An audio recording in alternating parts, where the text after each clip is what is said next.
Irritable bowel syndrome যখন আমরা এর একটি নির্দিষ্ট ডায়াগনস্টিক ক্রাইটেরিয়া থাকে, সেটা আমাদের রোম 4 ডায়াগনস্টিক ক্রাইটেরিয়া বলে। সেই দিয়ে আমরা যখন ডায়াগনোসিস করি, তারপরে সবার ফার্স্টে যেটা আমরা রোগীদের অ্যাডভাইস করি সেটা হলো তার খাদ্যাভ্যাসের পরিবর্তন। খাদ্যাভ্যাসের পরিবর্তন মানে কী পরিবর্তন?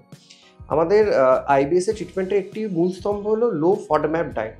সেই লো ফডম্যাপ ডায়েটের মধ্যে যেগুলো আমাদের অ্যাভয়েড করতে হবে, এগুলো বেসিক্যালি বিদেশি বইগুলোতে যে খাবারগুলো বলেছে সেগুলো হয়তো আমাদের বাঙালি খাদ্যাভ্যাস যা রয়েছে তার সাথে ঠিক মিল খায় না।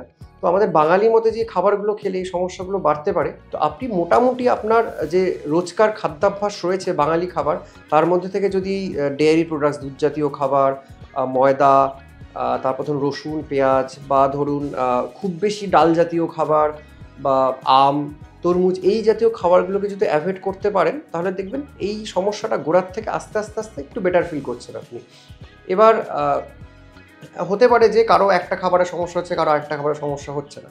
এই ক্ষেত্রে কিন্তু আমি বলবো রুগী কিন্তু তার বেস্ট ডক্টর। সে নিজেই জাজ করতে পারবে ঠিক কোন কোন খাবারগুলোতে খেলে তার সমস্যা হচ্ছে। ফলো করুন সংবাদ প্রতিদিন ডিজিটাল।